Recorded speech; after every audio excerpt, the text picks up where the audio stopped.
No, what do you mean that they asked you that question in the interview? You gotta be kidding me. Alright, I'll talk to you later. You kill me, man. Alright, bye.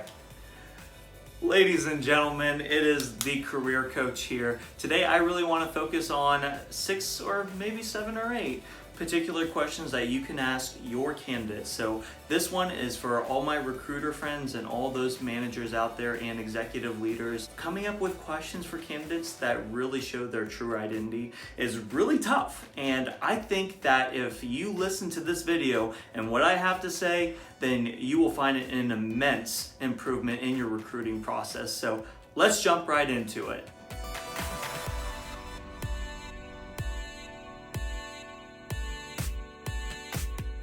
Question number 1, tell me your story.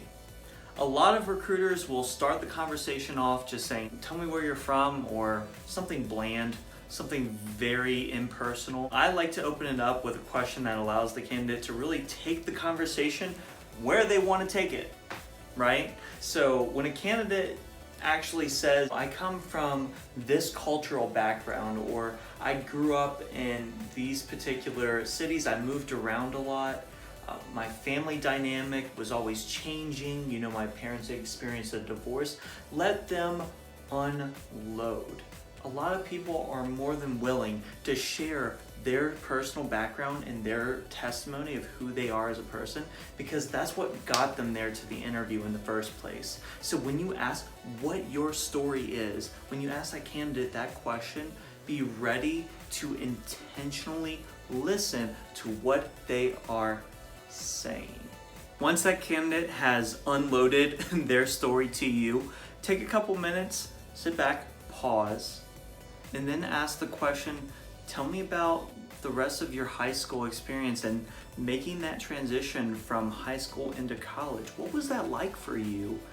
When you ask that question to a candidate, they are so taken back, it allows them to reminisce about all those good old college days and even the silly times they had in high school. And you might see them smirk a little bit because they are ecstatic to talk about, you know, how much they grew.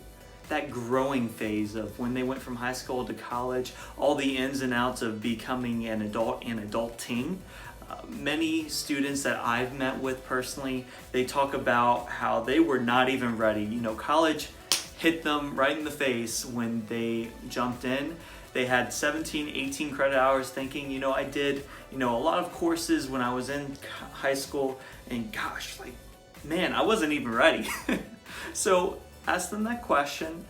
Definitely hone in on any school activities or school boards or the times that they spent when they first got into college getting proactively involved on campus. Many students, when they first get into school, will jump into a lot of things. Typically, those are the students that I look for in my recruiting process, because that means that they were more than ready to jump in and make decisions and also be proactively involved in continuing their growth opportunity in the community.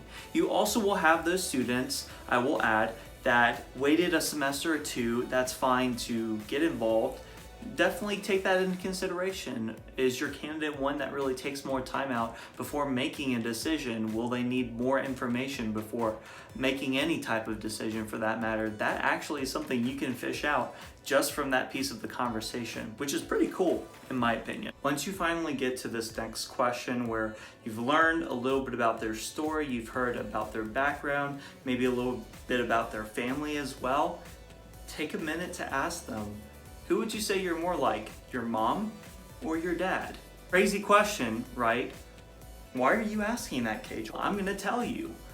It's really simply just to understand what their character type really is like. A lot of people will take the foundations of who they are and they'll see themselves in the character type of their mom or their dad or both. When a candidate elaborates on, you know, my dad is a go-getter, he is a fighter, he's an entrepreneur, entrepreneurial spirit, or my mom is an entrepreneur, she's a fighter, she wears the pants in the family. They will gladly share that information with you, and when you ask them, hey, who do you feel like you resemble more?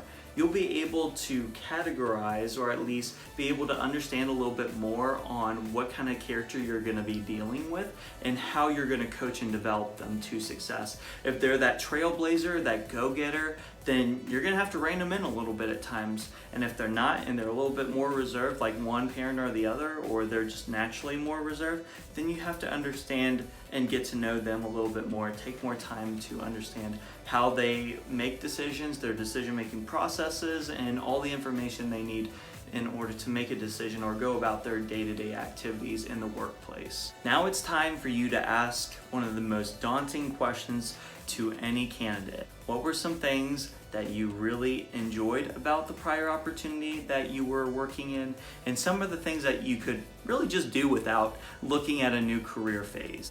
As we each progress in our career, we start to understand each facet of our lives and how they correlate to the type of work that we do. I've seen it time and time again. Candidates will say, hey, I don't mind working behind a desk, or I don't mind talking to people, I love talking to people. And then you come to realize, why did I hire them to be an outside sales rep? Or you even might say, why did I hire that person to be my accountant? You know, they might have an outgoing and friendly personality, but they don't even have the basic fundamentals of what it means to be an accountant and to work in QuickBooks or one of the other softwares that we use. Hopefully you've done your research and it's not that case, but just in case, asking this question will give you that opportunity to see your candidate for who they really are, those attributes of what they enjoyed on the day-to-day, and what does that work life look like? And then also tying that into the things that they will not enjoy, because we really have to understand what gets people excited, what gets you excited, what wakes you up in the morning and makes you go into work every day. For me, my why is that I am passionate about helping the next generation of people, young business professionals, get to the next phase in their career and to find their true passion and how they can give back to this community that I desperately love. Cincinnati is my home. And for all those that are watching, if you're not from Cincinnati, I care about you, but this is my town. And I want to spend time with the people here in this city and seeing each of you get to the full potential of who you are and who I believe God has created you to be, with special gifts and talents that nobody can take away from you. I kind of went on a little bit of a rant there, but I think you get the picture. For me, and when I'm getting to know my candidates, I really want to get a full scope of the likes and dislikes that they've experienced, which leads me to my next question. What are you actually looking for in a new job opportunity? So many candidates have come, they've sat down in my office, and they have no clue what they're even interviewing for. Unfortunately, it's the reality of what I deal with on the day-to-day as a recruiter. I'm not ranting, I'm just reporting. When I have a candidate that sits down and they tell me, here are my non-negotiables, and here's what I'm looking for in a new job, and this is why I am the best fit for your company, they almost a little bit sell themselves into the role in that question, then you know you got a good one. This next question ties entirely into what a candidate is looking for, and it's the perfect little transition. As we finish out these questions, what is it that gets you motivated? What are you passionate about that wakes you up every day? When you ask that question to a candidate, that makes them think for 5 seconds and sit back and say, my love for people is what gets me up in the morning, or for me, it's my love for God. Others might even say, I have a passion for understanding how the fundamentals of analysis and numbers and all those things go. Typically, most of the candidates that I deal with, they're either one end of the spectrum to where they want something that's more analytically based or supply chain oriented, or they're that outside salesperson, they're that go-getter that wants to always be out of the office getting lunch or coffee with someone. I think everyone kind of wants a balance of in-office work and outside of the office work, but unfortunately most jobs out there don't give you a really good balance of that. So this last question is a huge one for me, quite frankly. Whenever I have a candidate that comes in and they have got to that point where they've told me all about their backstory, they've told me all about what their non-negotiables are, what they like, what they dislike in previous roles. And then we finally get to this question. I think this is one that I would take notes on. Ask the candidate, what are you, as a candidate and as a business professional, or at least a future leader for that matter, doing to improve yourself every single day? What are you reading? What are you listening to? What kind of articles and media are you consuming to improve and make yourself better and better and better? I look for candidates that are trainable, that are coachable, that are eager to learn from my team and from myself. I've spent so much time over the last several years coaching and developing high caliber students and young professionals to success within my career coaching business and even in my recruiting practice.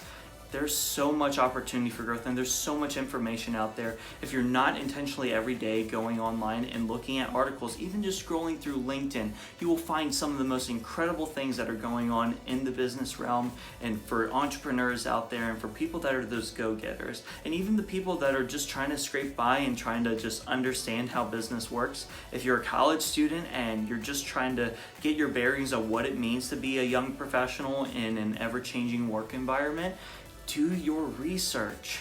There's so much out there for you to learn. Go get it. The very last question, and I'll leave it at this, that I ask every single one of my candidates, and I've done this for several years now: why do you want to work for our company? When you ask that question, it puts an opportunity for them in their lap to show their best value proposition possible. If a candidate cannot look you in the eye, give you a straight answer as to why they want this job more than anything, then it's not a fit. As much time as you might have spent throughout that entire interviewing process, as much time as you spent trying to connect with them and just get them in the door for the interview, you want people that are 100% committed to your company even before they walk in the door. That ultimately is going to be the key indicator on how they will respond to you once you're reaching out to them for a follow-up interview, or when you're reaching out to them to send them an offer letter, or if they're using your offer letter to put that against another company and trying to gain more of a salary or better pay or better benefits, and allowing candidates to, in that first interview, not really make a good case for why they need to be at your company is a no-go. When you look that candidate in the eye and you ask them that question, take diligent notes, because after they've been through that first interview and they get to the second and the third, and maybe some companies go to the fourth, you want to look back on those notes and you want to say, this person was bought into this company from the very beginning, and we would be silly not to hire them. That's all for today, guys. I know that was a long video, but I really enjoy talking about this particular subject because I've seen so many recruiters do a bad job of interviewing, and also management team. So definitely hit that subscribe button below. Take some time out, share this video. I want as many people to see this as possible because I think there's so much knowledge out there, and building on our professional experience is something that I'm passionate about, and I want to share that with you. So go ahead, hit that like, hit that subscribe, and I will see you next week.